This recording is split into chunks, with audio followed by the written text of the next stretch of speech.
नमस्कार, आदाब। मैं अनूप सोनी क्राइम पेट्रोल सतर्क के ब्लैक हेडलाइंस अध्याय के आज के एपिसोड में आप सबका स्वागत करता हूं। पता नहीं ऊपर वाले ने किस मिट्टी से बनाया मुझे। लड़की देखते ही आउट ऑफ कंट्रोल हो जाता हूं। अजीब सा फितूर चढ़ने लगता है तन बदन में।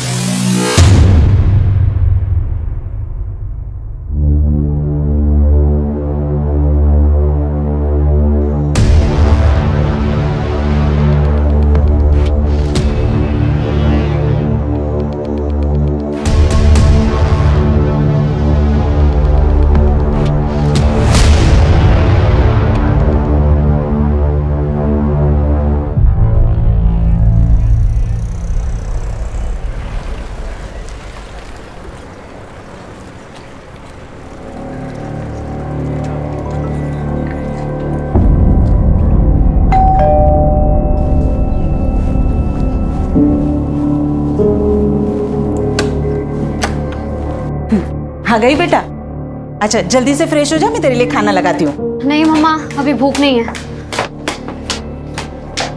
दीप्ति बेटा, क्या हुआ? बहुत परेशान दिख रही है। कुछ नहीं पापा, बस थोड़ा सा थक गई हूँ।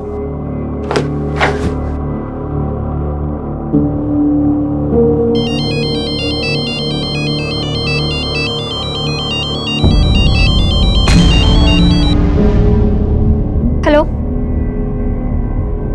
हेलो, अरे तुम कुछ बोल क्यों नहीं रहे हो? देखो, तुम जो कोई भी हो ना, ये हरकतें करना बंद कर दो, वरना बिल्कुल अच्छा नहीं होगा।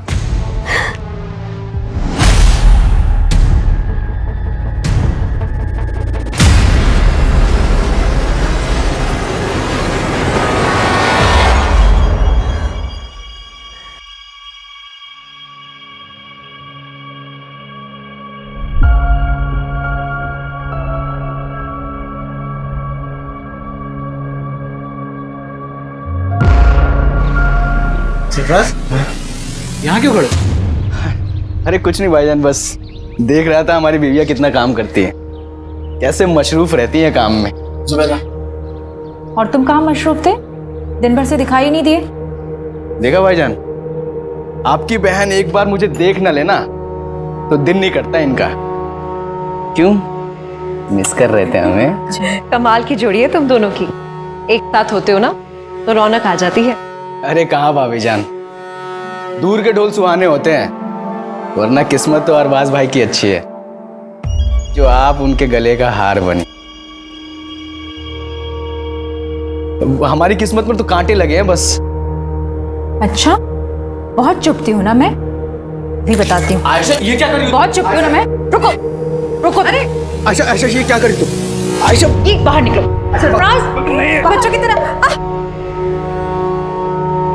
सॉरी भाभी, देखा तेरी मस्ती में भाभी के कपड़े खराब हो गए। तुम्हारे अरे कोई बात नहीं, मैं चेंज करके आती हूँ।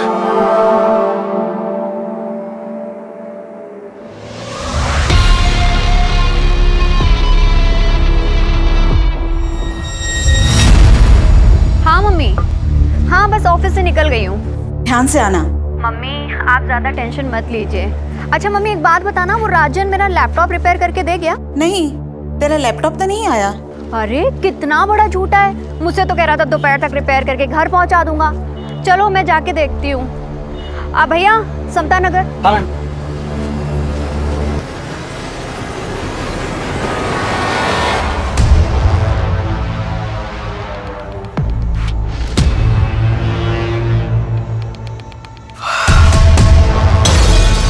सरफराज, हाँ? इतनी रात में क्या कर रहा है? कुछ भी नहीं, नींद नहीं आ रही थी तो पुरानी यादें ताजा कर रहा था। पुरानी यादें लैपटॉप में? आयशा ये क्या कर रही हो तुम? मैं शादी की वीडियो देख रहा था यार अपनी। आज तो हमारी शादी की वीडियो देख रहे थे ना, मैं भी देखती हूँ। तुम बिल्कुल ही पीछे पड़ जाती हो। शादी का वीडियो देख रहे थे या किसी की सुहागरात? कुछ भी। हाँ अच्छा, ये सब बोल के मूड बनाया जा रहा है ना, फैमिली प्लानिंग है ना। छोड़ो सरफराज, जब भी तुम्हारे पास आने की कोशिश करता हूँ तुम दूर कर देती हो मुझे। क्यों? मां नहीं बनना है या फिर बोर हो गई हो तुम मुझसे? तुम ना एकदम टू मच हो। चलो जल्दी से स्माइल दो। चलिए फिर।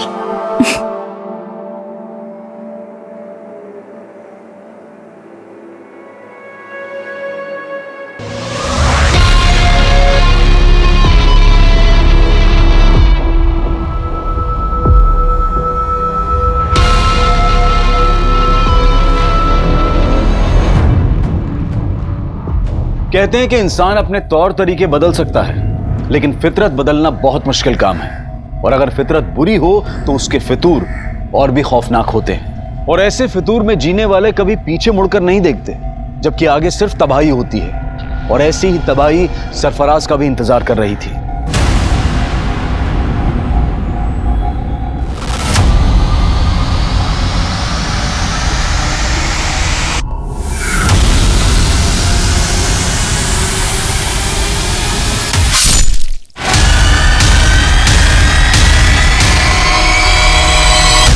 हत्या भले ही सरफराज की हुई थी, लेकिन वो फितूर नहीं मरा था जो इंसानी दिमाग से सोचने समझने की ताकत छीन लेता है। मरने वाला सरफराज भले ही बदनाम था, लेकिन मारने वाला एक अरसे तक गुमनाम था। ये एक ऐसा मर्डर केस था जिसको हेडलाइन तब मिली जब एक और इंसानी फितूर गुनाह के पांव पसार रहा था।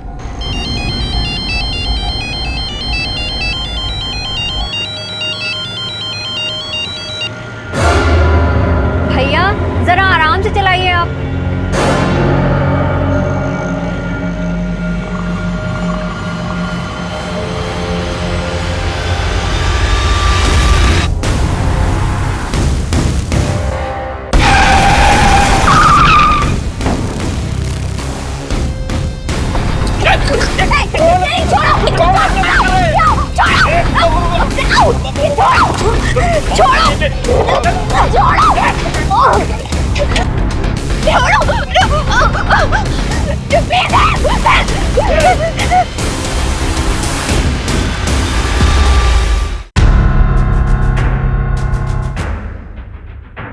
कुछ पता चला दीप्ति का? नहीं, वो राजन की दुकान पर अपना लैपटॉप लेने नहीं पहुंची और उसके ऑफिस वालों से भी कुछ पता नहीं चल रहा।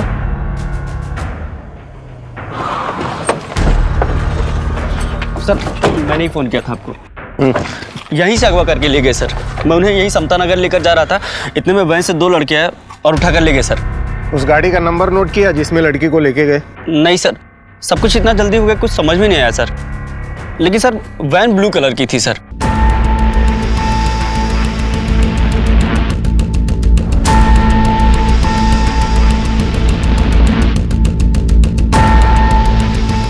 दीप्ति किडनैपिंग केस देखते ही देखते इतना बड़ा बन गया था कि ये केस तुरंत क्राइम ब्रांच को सौंप दिया गया।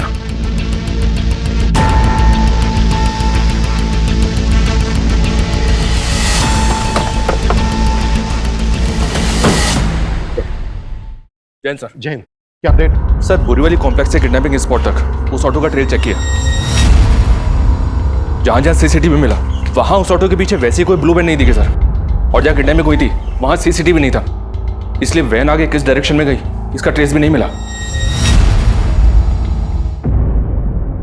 किडनैपिंग हुए 16 घंटे हो गए, पता नहीं सब लड़की किस हाल में होगी, और तुम कह रहे हो कि कुछ भी ट्रेस नहीं हुआ है? वो वैन जरूर किडनैपिंग स्पॉट से जंगल की तरफ गई होगी, उस डायरेक्शन में चेक किया? जी हाँ सर, वहां पूरी रात पेट्रोलिंग हुई है और उस पैच में कहीं सीसीटीवी नहीं सर, और ज्यादातर स्ट्रीट लाइट्स खराब पड़े।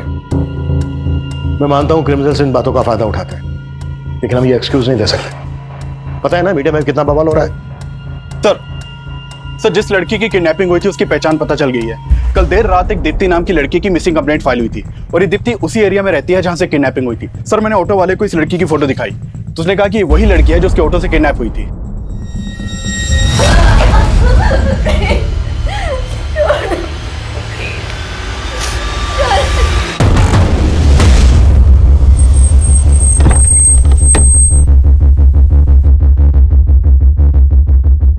अरे लेकिन कुछ तो पता कीजिए, 2 दिन हो गए उससे गायब हुए हुए। अब मैं आपको कॉल करता हूँ थोड़ी देर में। क्या दीप्ति किडनैप हुई है? आपको किसी तरह की कोई फरौती का कॉल आया? नहीं सर। किसी पर शक है आपको? सर, एक लड़का दीप्ति को काफी दिनों से परेशान कर रहा था। कौन लड़का? पता नहीं सर, लेकिन काफी टाइम से दीप्ति परेशान लग रही थी।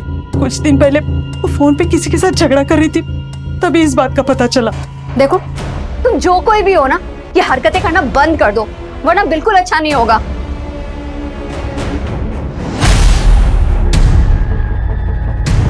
क्या बात है बेटा, किससे बात कर रही थी? मालूम नहीं मम्मा कौन है, आए दिन मुझे ब्लैंक कॉल करता रहता है और आजकल तो मेरा पीछा करना भी शुरू कर दिया है।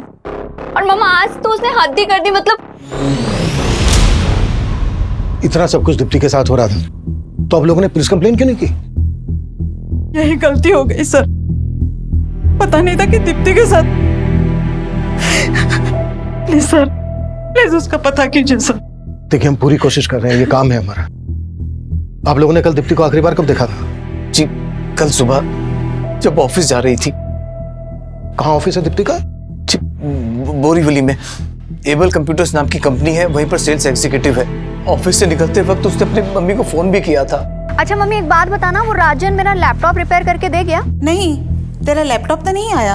अरे कितना बड़ा झूठा है, मुझसे तो कह रहा था दोपहर तक रिपेयर करके घर पहुंचा दूंगा।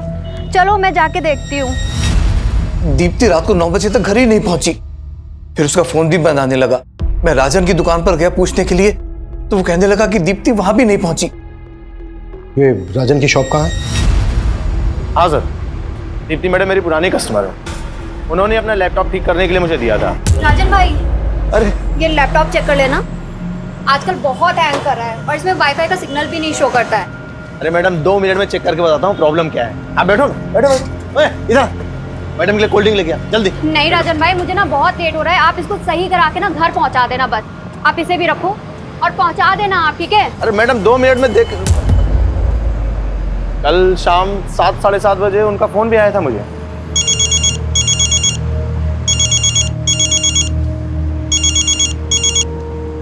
दीप्ति मैडम, मैं आपको ही फोन करने वाला था। राजन भाई, लैपटॉप रिपेयर हुआ या नहीं हुआ?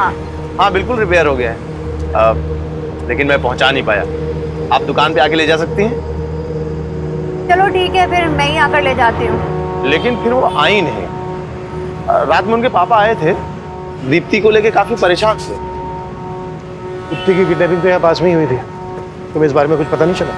नहीं सर, मुझे तो आज सुबह ही पता चला इस बारे में। दीप्ति ने इसको बताया था कि वो इसकी शॉप पर आ रही है और किडनैप हो गई। इसकी बैकग्राउंड चेक करो और पता करो कि इससे कनेक्टेड किसी आदमी के पास ब्लू कलर की वैन है क्या, जिसमें दीप्ति किडनैप हुई।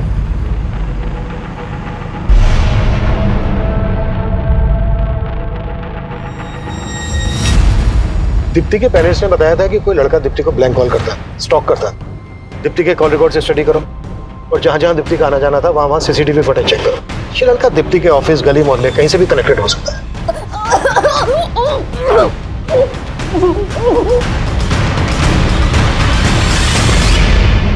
अरे भाई साहब, कमाल करते हैं आप भी। इतना सब कुछ हो गया, आपने बताया भी नहीं क्योंकि लड़का दीप्ति को परेशान कर रहा था। अब इतने गैर और इतने पराये हो गए हैं हम। बस जय, अभी ये सब बात करने की हालत में नहीं है हम लोग। अरे भाई साहब, हम समझ सकते हैं, लेकिन हम ऐसे हाथ में हाथ रख के नहीं बैठ सकते। भाई साहब कुछ तो बताइए आप, ताकि हम जाके दीप्ति के बारे में कुछ तो मालूम करें, उसे ढूंढे जाके कम से कम।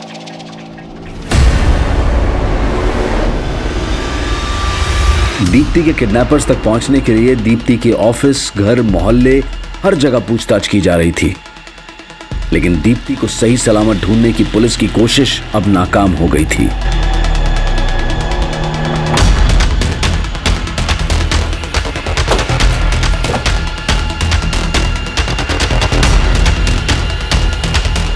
हटो हटो।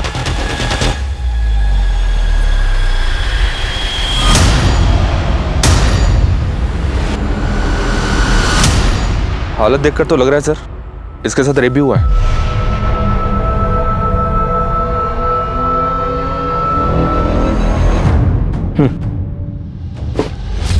ये जगह किडनैपिंग लोकेशन से 7-8 किलोमीटर दूर है। आसपास पता करो, शायद किसी से उस ब्लू कलर की वैन के बारे में पता चल जाए जिसमें दीप्ति किडनैप हुई थी। Okay sir.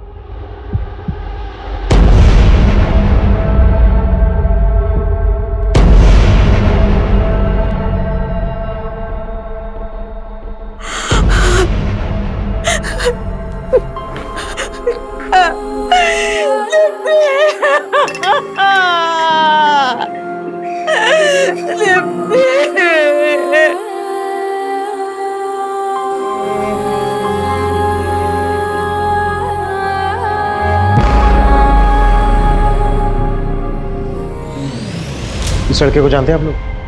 नहीं सर, क्या इसी लड़के ने? संकेत नाम है इसका नंबर हमें दीप्ति के कॉल रिकॉर्ड्स में है। इनफैक्ट ये अपने 2 अलग-अलग नंबर से दीप्ति को कॉल करता था। सर एक मिनट, मैंने इस लड़के को ही देखा है।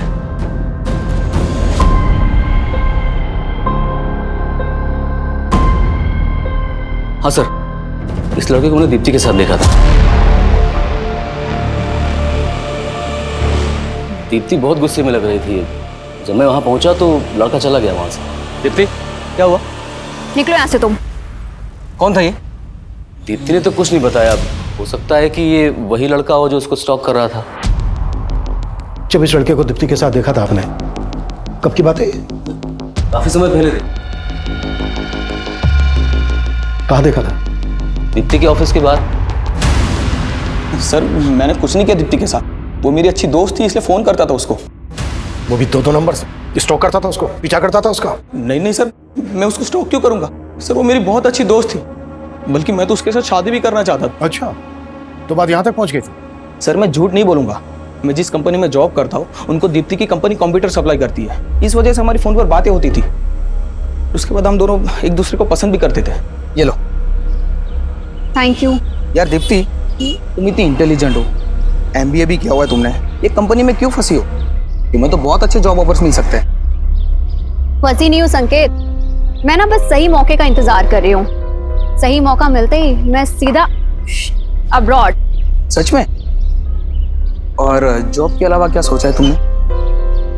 मतलब? मुझे नहीं पता कि तुम कैसे रिएक्ट करोगी, but I really like you. क्या तुम भी मुझसे? सर पसंद तो वो भी मुझे करती थी, पर सर दीप्ति शादी करने के लिए तैयार ही नहीं थी। संकेत, मैंने तुम्हें कितनी बार बोला है कि मैं शादी के लिए अभी प्रिपेयर नहीं हूँ। यार दीप्ति, तुम सिर्फ अपने बारे में सोच रही हो। क्या तुम मुझसे प्यार नहीं करती? यार बार बार वही सवाल। मैंने बोल दिया, अब मुझे इस टॉपिक पर कोई बात नहीं करनी है संकेत। सर उसके बाद तो उसने मेरा फोन उठाना ही बंद कर दिया, इसलिए मैंने दूसरा नंबर लिया था और उसको कॉल करता था मैं। हेलो, अरे तुम कुछ बोल क्यों नहीं रहे हो? सर 1-2 बार उसने फोन उठाया, लेकिन मैं बात करने की हिम्मत जुटा नहीं पाया, और जब बात करने की कोशिश की तो वो और ज्यादा नाराज हो गई थी। हेलो दीप्ति, कैसी हो तुम? तुम मुझे इतने दिनों से ब्लैंक कॉल कर रहे हो? नहीं दीप्ति, मैं तो बस तुम्हें। बस करो, तुम्हारी फितरत ना मैं बहुत अच्छी तरीके से जानती हूँ, और अब मुझे दोबारा फोन मत करना। सर मैं तो बस उसको एक बार मिलना चाहता था, लेकिन उसका कोई जवाब ही नहीं आया। और जब तेरी ये समझ में आया कि वो तुझे अवॉइड कर रही है तो ये बात तेरे से बर्दाश्त नहीं हुई, इसलिए तूने दीप्ति को किडनैप किया और उसके बाद उसका रेप किया और मर्डर कर दी। सर क्या बात कर रहे हैं आप? मैं सच बोल रहा हूँ, मैंने उसके साथ कुछ भी नहीं किया, मैं कसम खाता हूँ। जब तुमने उस लड़के को दीप्ति से झगड़ते हुए देखा तब मुझे क्यों नहीं बताया? उस दिन तो बड़ी बड़ी बातें कर रहे थे, अब मुझसे ही पूछ रहे हो कि लड़का कौन है? अरे भाई साहब, अगर तब बता देते ना तो बड़ी मुसीबत हो जाती। अच्छा ठीक है, आज बता रहे हैं तो क्या आप सुन रहे हैं? क्या कहना क्या चाहते हो तुम? भाई साहब कहना ये चाह रहे हैं कि आप दीप्ति को अच्छी तरह से जानते थे, वो कैसी थी। अगर तब बोलते ना तो कहते कि मेरी लाइफ में ताक झांक कर रहे हो। देख लिया ना आपने, आप लोगों से कितना छुपाती थी वो। खबरदार जो मेरी बेटी के बारे में कुछ बोला तो। वो अब नहीं रही है। और नहीं भाभी जी, मेरे कहने का मतलब ऐसा नहीं था।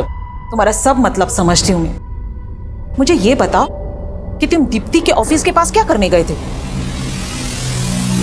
सर दीप्ति की पोस्टमार्टम रिपोर्ट के मुताबिक पहले दीप्ति को ड्रग्स देकर बेहोश किया गया, फिर उसका रेप किया गया। ये तो दीप्ति की लाश देखकर लग ही रहा था। Cause of death suffocation.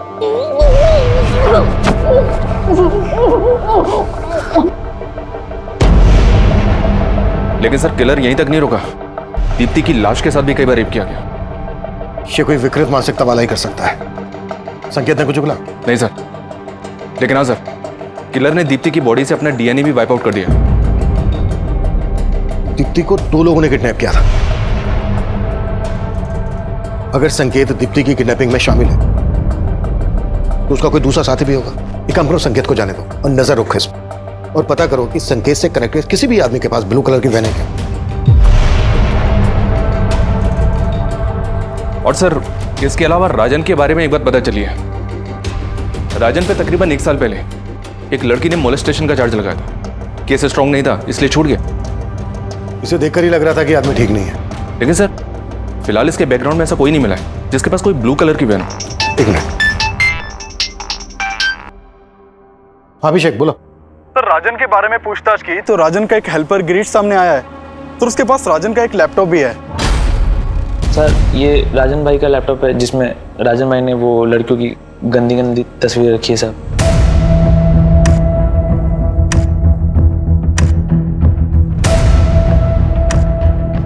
ये लैपटॉप तुम्हारे पास कैसे आया? साहब वो राजन भाई क्या मैं बहुत सालों से काम करता था साहब, और पिछले 3-4 महीने की पगार वो मेरी लटका के रख रहे थे, और जब मांगने गया तो सब धक्का मार के बाहर निकाल दे रहे थे साहब। नहीं देता पगार, चल निकल यहाँ से, चल निकल। तो गुस्से में आके मैं लैपटॉप उठा के भाग गया साहब। ये लैपटॉप में जो लड़कियां हैं, कौन है ये? सर वो मालूम नहीं सर मुझे। राजन का दीप्ति को लेकर कैसा बिहेवियर था? साहब राजन भाई तो थोड़े अयास हैं साहब, मैंने साहब को बताया था साहब, और दीप्ति मैडम को लेके उनकी नज़र कुछ ठीक नहीं थी साहब। ठीक है, जाओ तुम। Thank you sir, thank you. Deepti के साथ जिस तरह से रेप किया गया उससे तो यही लगता है कि ऐसी मानसिकता वाला आदमी ऐसा कर सकता है। चेक करो, हो सकता है इसमें दीप्ति के भी फोटोग्राफ्स हो, और राजन को लेके आओ। सर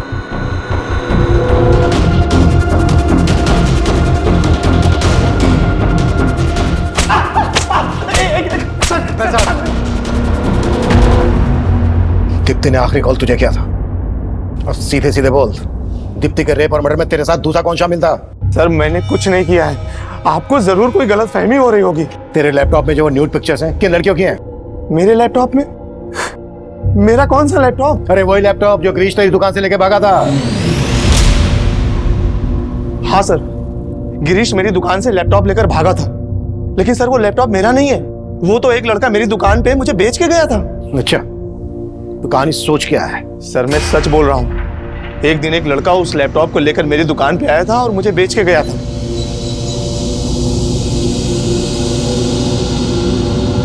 ₹2000 मिलेंगे इसके? ठीक है, दो जल्दी।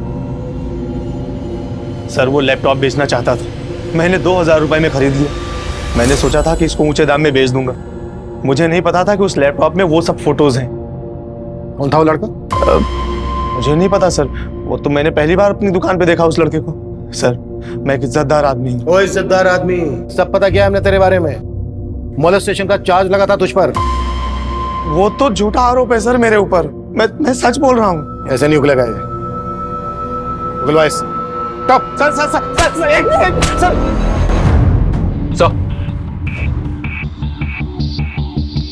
सर मैंने लैपटॉप चेक किया, पर इसमें दीप्ति की कोई फोटो नहीं मिली। हो सकता है दीप्ति की फोटोग्राफ इससे डिलीट कर दी गई, इसका डिलीटेड डेटा रिट्रीव करो। ओके सर, और एक बात सर, ये सारी फोटोज मॉफ्ड हैं। मॉफ्ड? जी सर। यानी न्यूड पिक्चर्स के ऊपर दूसरी लड़कियों के फेसेस लगाए गए। Right sir. और एक बात सर, मैं जब लैपटॉप चेक कर रहा था तो मुझे सरफराज नाम का एक फोल्डर मिला सर, जिसमें इस लड़के के कई फोटोज हैं। ये देखिए, लैपटॉप से ज़्यादा कुछ तो पता नहीं चला सर, लेकिन जब मैंने लैपटॉप के सीरियल नंबर से इसके बायर का पता किया तो पता चला कि कुरला के रहने वाले सरफराज ने लैपटॉप खरीदा है सर। और ये देखिए सर, लैपटॉप पे भी एस लगा है। हो सकता है सर लैपटॉप खरीदने वाला सरफराज और फोल्डर के अंदर जिसके फोटो हैं वो सरफराज, ये दोनों एक ही हैं।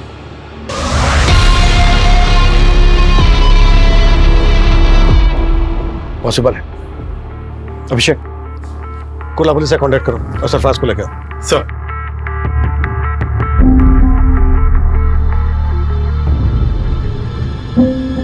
आयशा चलो घर में गरम चाय। सॉरी।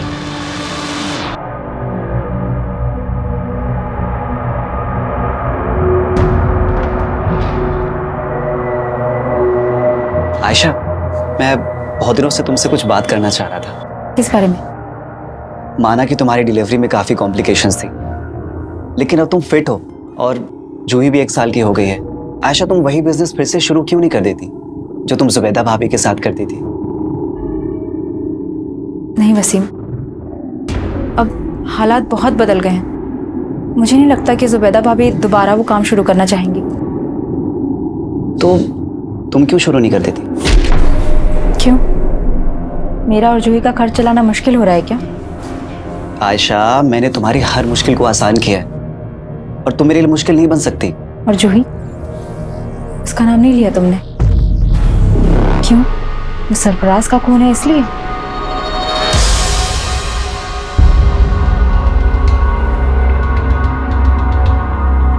जिस लड़के ने तुझे लैपटॉप भेजा ये वो? नहीं सर, ये वो नहीं है। स्केच बनवा सकता है उसका?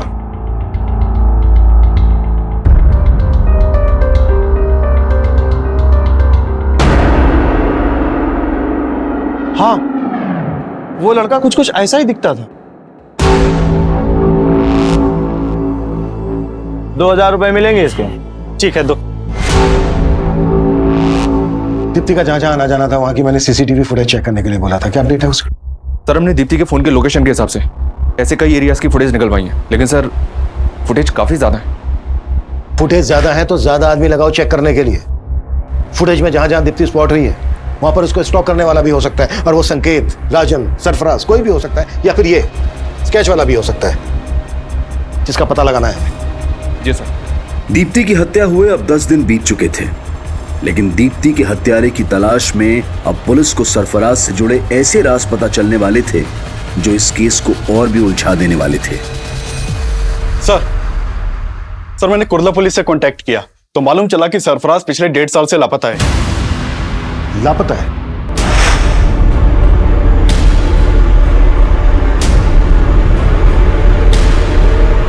जी सर 1.5 साल पहले सरफराज की मिसिंग कंप्लेंट उसकी बीवी ने दर्ज करवाई थी, लेकिन कुर्ला पुलिस सरफराज के बारे में कुछ पता नहीं लगा पाई और यह केस पिछले 1.5 साल से अनसॉल्व्ड है। 1.5 साल से? ऐसा क्या इस केस में कि पिछले 1.5 साल से सॉल्व नहीं हुआ? सर मैंने ये केस स्टडी किया, इस केस के ऊपर कुछ खास काम नहीं हुआ था, बस इस विलास नाम के आदमी के ऊपर शक जताया गया था क्योंकि इसने सरफराज को आखिरी कॉल किया था, लेकिन सर इसके खिलाफ बाद में कुछ मिला नहीं तो इसे छोड़ना पड़ा।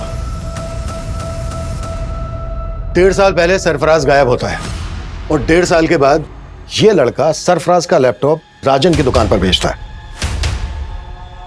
दीप्ति राजन को लास्ट कॉल करती है और राजन की दुकान पर जा रही होती है। बीच रास्ते में ही दीप्ति का किडनैप हो जाता है, उसका रेप और मर्डर कर दिया जाता है। दीप्ति का रेप और मर्डर केस सरफराज के केस से जरूर ताल्लुक रखता है। सरफराज और इस स्केच वाले लड़के के बारे में पता लगाने के लिए हमें विलास और सरफराज से ताल्लुक रखने वाले सभी लोगों से मिलना पड़ेगा।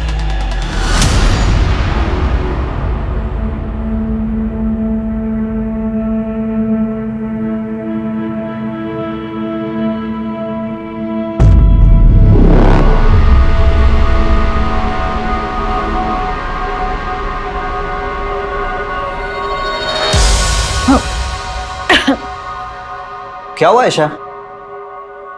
कुछ नहीं।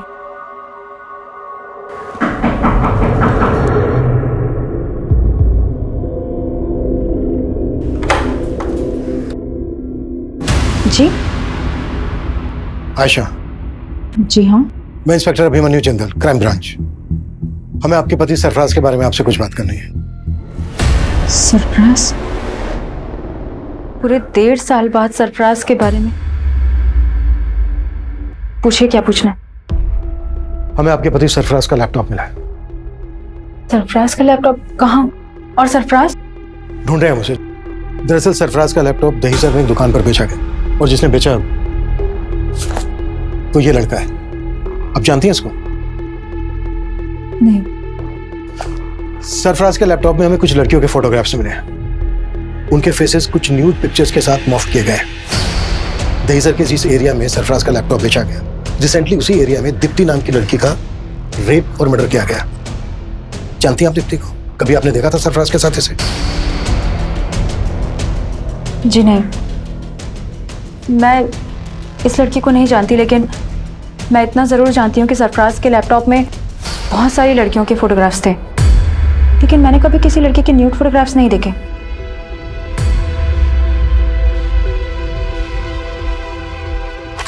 वो यही थी लड़कियां?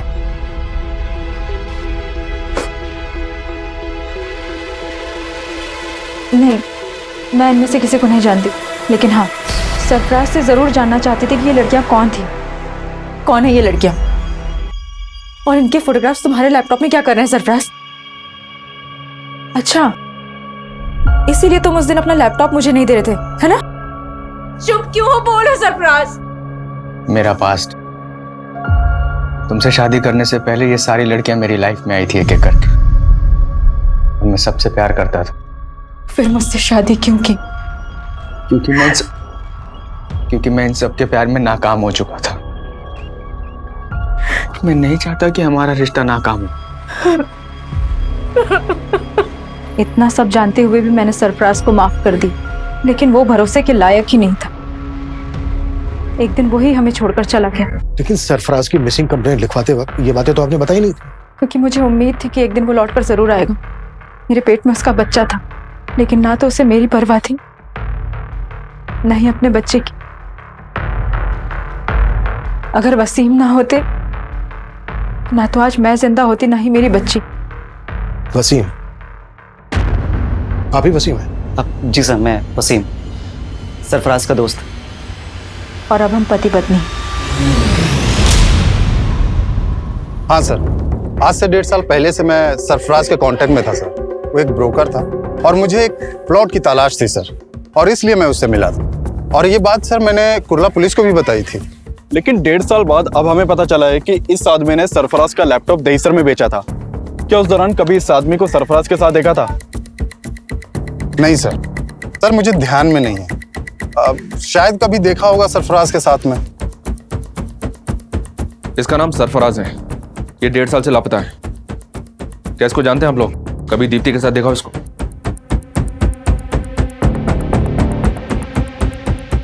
और इसको? जी नहीं सर। तो क्या इन दोनों ने? ऐसा शक है हमें। शक करने की वजह तो है। जिस तरह से सरफराज के गायब होते ही आयशा और वसीम ने शादी कर ली, उससे तो यही लगता है कि सरफराज खुद से गायब नहीं हुआ है, बल्कि सरफराज को गायब किया गया। वैसे भी जिस आदमी के लैपटॉप में इतनी सारी लड़कियों की न्यूड पिक्चर्स, वो उन्हें डिलीट किए बिना अपना लैपटॉप क्यों बेचा? इसको ना तो आयशा ने पहचाना और ना ही वसीम ने। कहीं ऐसा तो नहीं है कि ये दोनों इसको जानते हैं लेकिन हमसे सच छुपा रहे हैं? सर मैंने ये स्केच हर जगह सर्कुलेट करवा दिया। इसके साथ साथ हमारी टीम अब ये भी पता लगा रही है कि सरफराज और दीप्ति से जुड़े किसी भी इंसान के पास वो ब्लू वैन तो नहीं जिसमें दीप्ति को किडनैप किया गया।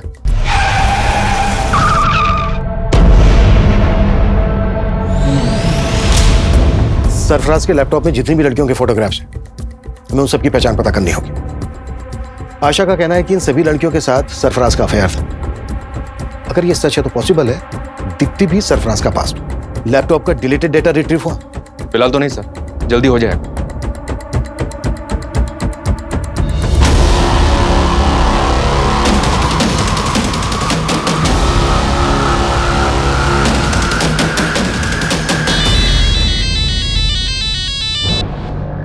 हेलो भाभी जान, कैसी हैं आप? आयशा, तू? लगता है अब तो आपने मेरा नंबर भी डिलीट कर दिया अपने मोबाइल से। अरे नहीं, वो फोन बदल दिया है। बदल तो बहुत कुछ गया है भाभी। जिंदगी हर कदम पे नया मोड़ ले लेती है। आयशा तू ये क्या कह रही है? मैं कुछ समझी नहीं। मुझे तो लगा था आप खुद ही फोन करके बता देंगे, लेकिन कोई बात नहीं, मैं ही पूछ लेती। पुलिस को क्या बताया आपने मेरे बारे में? पुलिस? आयशा ये क्या कह रही है तू? क्यों? पुलिस सरफराज के बारे में पूछताछ करने के लिए आपके पास नहीं आई?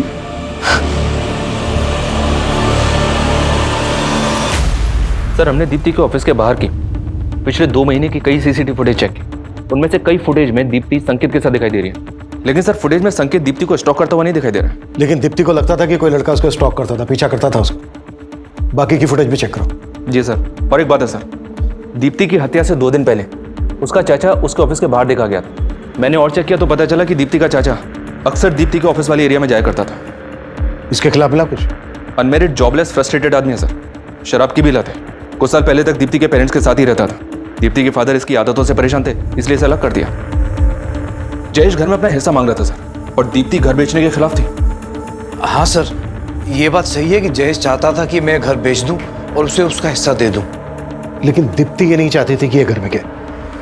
चाचा, आप किस मुंह से अपना हक मांग रहे हैं? दीप्ति, हम दोनों भाइयों के पीछे बोलने की जरूरत नहीं है तुझे। क्यों ना बोलूं? आप भूल गए जब आपको बिजनेस करना था आपने 10 लाख रुपए का लोन लिया था और आपका बिजनेस तो ठप हो गया। उसकी किस्तें किसने चुकाई? मैंने और पापा ने। तू हद से ज्यादा नहीं बोल रही है? हा? क्यों? आप भी हद में कहाँ रहते हैं? काम आपको आता नहीं है और नशा आपसे छूटता नहीं है। अपने हद में रह जयेश, वो जो बोल रही है वो सही बोल रही है। तो आपको कभी लगा नहीं कि जयेश ऐसा कुछ? सर, माना कि जयेश से हमारी बनती नहीं है, लेकिन वो ऐसा नहीं कर सकता। ये ऐसा समझ सकते हैं सर, लेकिन मुझे किसी पे भरोसा नहीं। मेरी बेटी को किसी दुश्मन से कम नहीं समझता था वो। साहब मुझे मालूम था भाभी जी मुझे बख्शेंगे नहीं, लेकिन मैं इतना गया गुजरा नहीं हूं कि अपनी भतीजी के साथ ये सब। तो फिर उसके ऑफिस के पास क्यों मंडराता था? दीप्ति की हत्या से 2 दिन पहले भी तू वहां देखा गया, क्यों गया था? मैं तो बस उससे मिलके बताना चाह रहा था कि मुझे मेरा हिस्सा मिल जाए और रास्ते में ना आए। काम नहीं है साहब, पैसा नहीं है। काम नहीं है, पैसा नहीं, लेकिन तेरा दोस्त उमेश तो तुझे पैसे दे रहा था ना, कर्जा दे रहा था ना तुझे, और रोज पे रोज तुझे दारू भी पिला रहा था। कहीं ऐसा तो नहीं है कि उसको खुश करने के लिए तूने नहीं दीप्ति साहब, पैसा कुछ नहीं है साहब, मैं सच कह रहा हूँ। जो भी है वो तो तेरा दोस्त उगल देगा, और तू भी।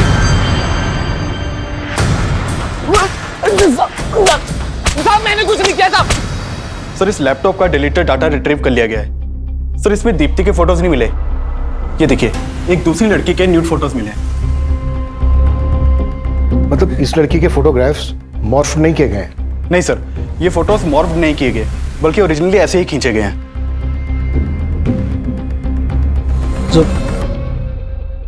जुबैदा क्या सोच रही? आपने हमेशा अपनी बहन के बारे में सोचा, कभी उसकी जिंदगी दागदार नहीं होने दी, लेकिन मुझ पर लगा ये दाग मुझे हमेशा परेशान करता रहेगा।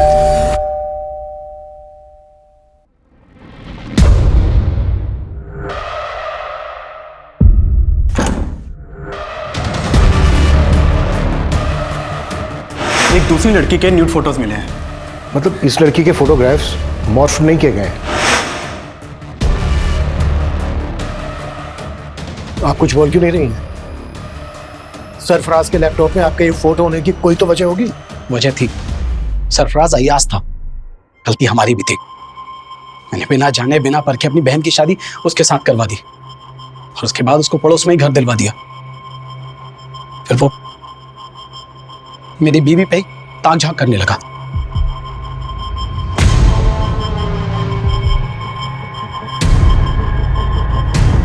मुझे कभी भी उसकी नीयत पर शक नहीं हुआ। मैं और आयशा तो मिलकर एक साथ अच्छे से काम कर रहे थे, काम बढ़ भी रहा था, लेकिन फिर अचानक मुझे माइग्रेन का प्रॉब्लम हो गया। आयशा, मैं नहीं चाहता कि इस काम से जुबैदा को और ज्यादा तकलीफ हो। डॉक्टर ने 2 महीने का हैवी कोर्स दिया है। देखो, इस दवा को खाने से इसको ज्यादा नींद आएगी। तुम बात को समझो। ऐसा करो कि कुछ दिन के लिए काम बंद कर दो। मेरी तबीयत की वजह से हमें कुछ टाइम के लिए हमारा काम बंद करना पड़ा, और एक दिन मैं दवा लेके बस आराम कर रही थी तो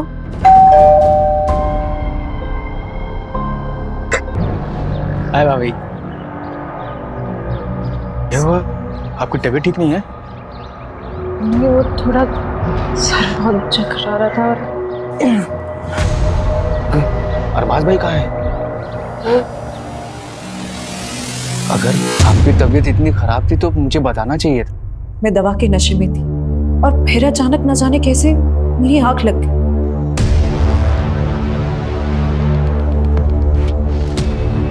और फिर उसने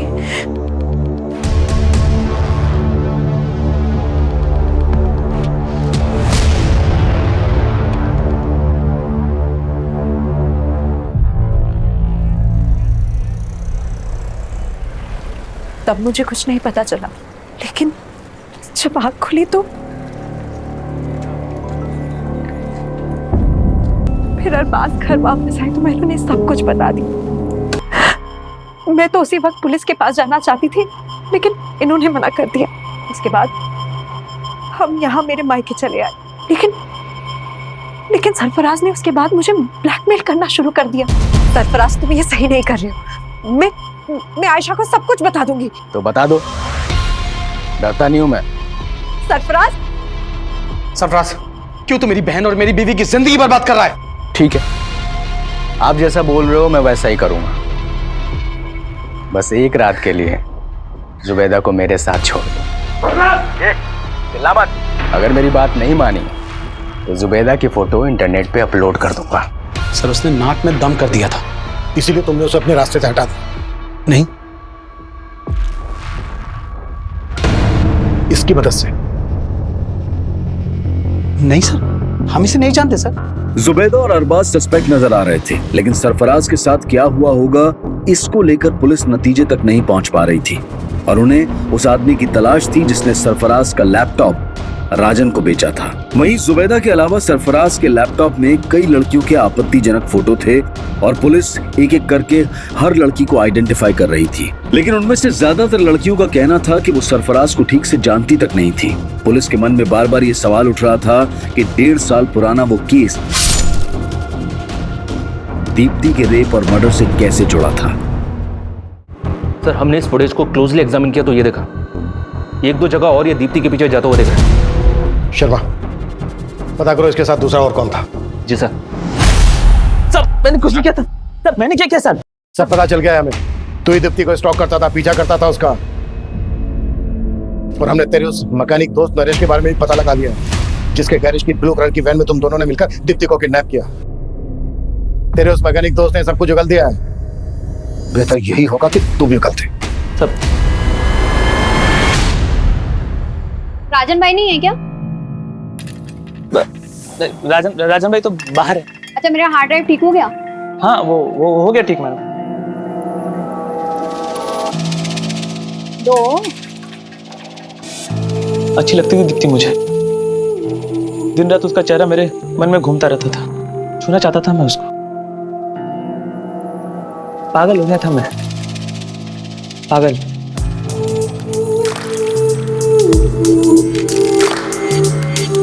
प्यार करता था मैं उससे। अगर मैं उसको ये बात बोलता तो कभी नहीं मानती। मेरे को मालूम था उस दिन वो राजन भाई की दुकान पे आने वाली। आप दुकान पे आके ले जा सकती हैं? अपने दोस्त का प्लान बना के उठा लिया उसको।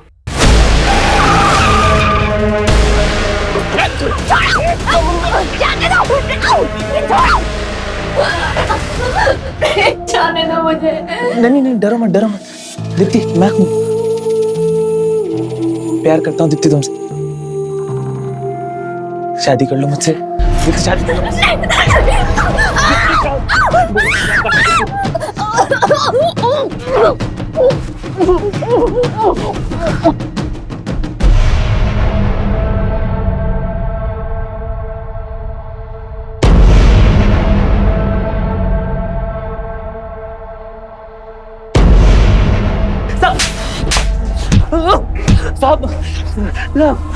मरते तब तक तू उसका रेप करता रहा और मरने के बाद भी बोलता है प्यार करता था। कुत्ता साले, और इतना कुत्तों की इसकी चीखें पुलिस स्टेशन के 1 किलोमीटर दूर तक सुनाई देनी चाहिए। दीप्ति एक ऐसे गुनाह का शिकार हुई थी जिसको लेकर हम आए दिन आक्रोश से भर उठते हैं, पर कुछ कहते नहीं, कुछ करते नहीं। और आज ये बेबसी हम सब महसूस कर रहे हैं, लेकिन इसकी कोई रोकथाम नजर नहीं आ रही। दीप्ति रेप और मर्डर केस पुलिस सॉल्व कर चुकी थी, लेकिन सरफराज मर्डर केस अब भी बिना नतीजे के था। पुलिस अब भी सरफराज को मिसिंग मानकर ढूंढ रही थी, जो कि जुबैदा और कई और लड़कियों का गुनहगार नजर आ रहा था। सर, ये स्केच इस शाद नाम के लड़के का है। ये साइन में एक फैक्ट्री में काम करता है और सर 1 महीने से गायब। और सर ये भी पता चला है कि ये शाद इस विलास के टच में भी था। जब 1.5 साल पहले सरफराज गायब हुआ था तो उसे आखिरी कॉल इसी ने किया था।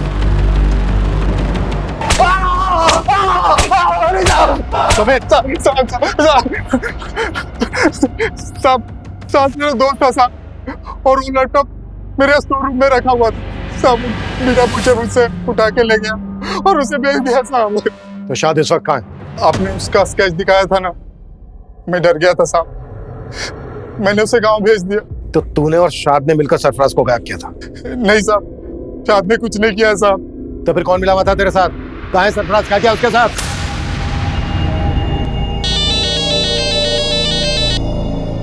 हेलो विलास भाव, अरे बताओ क्या खिदमत करूं आपकी? अरे बहुत इंतजार कराया आपने।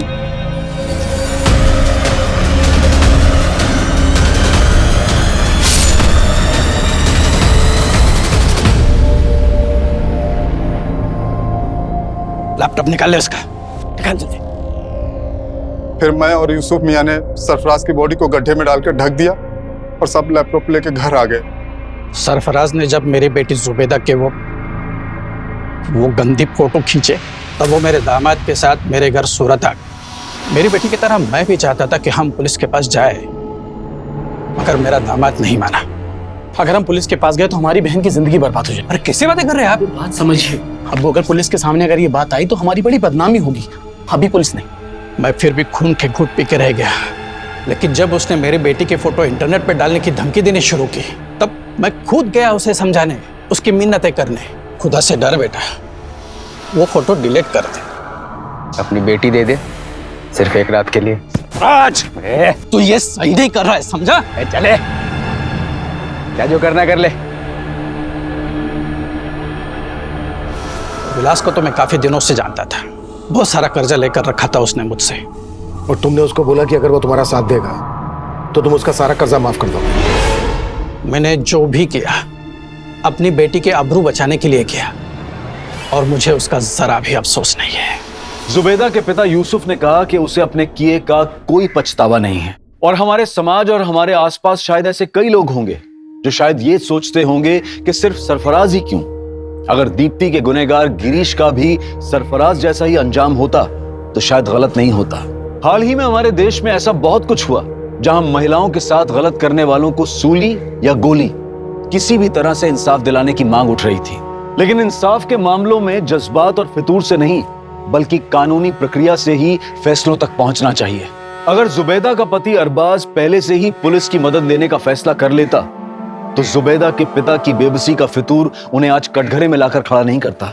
अब मैं अनूप सोनी आपसे विदा लेता हूं, फिर मुलाकात होगी क्राइम पेट्रोल सतर्क के ब्लैक हेडलाइंस अध्याय में एक और नए केस के साथ। और याद रखें, क्राइम और आपके बीच में सिर्फ इतना फर्क है कि आप कितने सतर्क हैं। सतर्क रहें, सुरक्षित रहें। जय हिंद।